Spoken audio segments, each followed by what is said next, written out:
season. Going forward, they haven't scored as many goals as they did last season. Firmino, Mane, Salah, but Liverpool have really improved the defensive side of things. They've conceded 6 goals, I think, this season. It's the best of all the teams in the Premier League. Alisson getting his 10th clean sheet in 16 games. What do you think of Alisson this season? Was he worth the money? I think it is still too early to say, just because I think, as good as Alisson is, don't get me wrong, one of the best keepers in the world, but it does help having that defence in front of you. When you've got Van Dijk, when you've got Gomez, you've got Alexander-Arnold in form, you've got Milner who can make shift full-back, Andrew Robertson.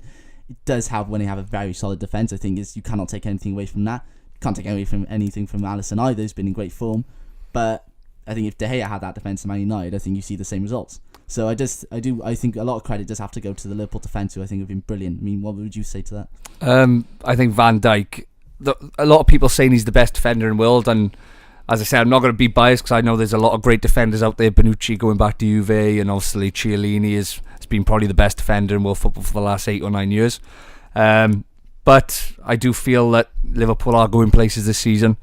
Obviously Salah, the thing for me as a Liverpool fan, he hasn't really done it against the top sides this season anyway. You know, he did score a few goals against Man City last year, and he scored against Chelsea as well, I think. But this season we've played Arsenal, we've played Chelsea, we've played Man City, and he's failed to score in either of them. PSG in the Champions League, failed home and away against them. It's a big week for him, really, I think, this week. Obviously Napoli on Wednesday, need to win that game, pivotal game, and obviously then they got the big win against Manchester United.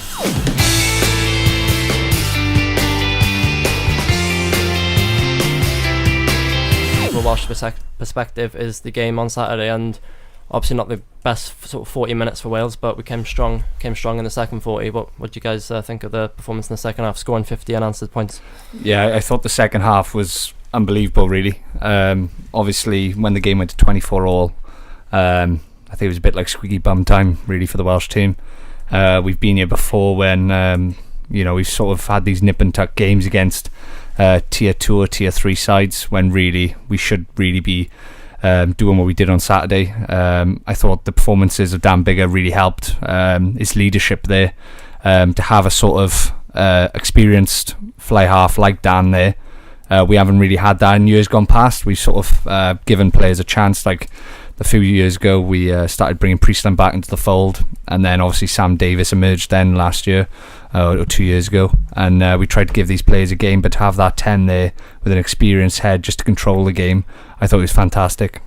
Yeah, as you mentioned, Dan Biggar's performance here, there are a lot of good performances all around the park. Do you think Biggar's performance could put him into the sort of selection frame for the weekend's game against South Africa? 100%. Obviously there's a lot of talk with Gareth Anscombe, how well he's played over the first 2 games against Scotland and Australia.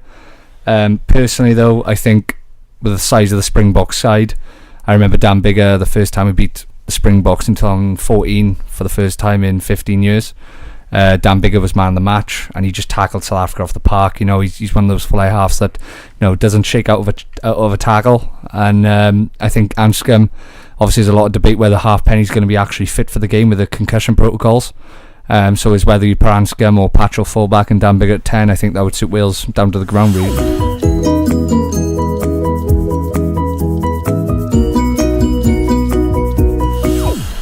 Obviously they haven't been in such good form heading into a World Cup for a long time. Do we think this is finally their time? Personally, for me, I do think that they can win it this time around. You look down the years, obviously they haven't had a good World Cup pedigree.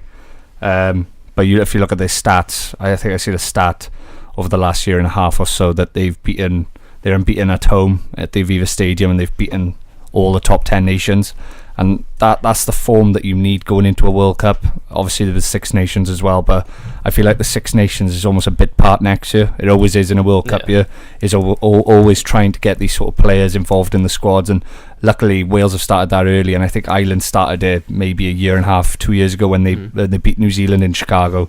They took a lot of players out there that weren't really used to international rugby, and they defeated them quite convincingly. You look at the players that they have now in abundance. You look at Conor Murray not playing on Saturday and Marmion starting. The strength in depth is clearly there. And when Omani went off, maybe an island side of past years, with when O'Connell or O'Driscoll went off the pitch, they might have stuttered a bit, but they still managed to pull through and beat one of the best sides of all time.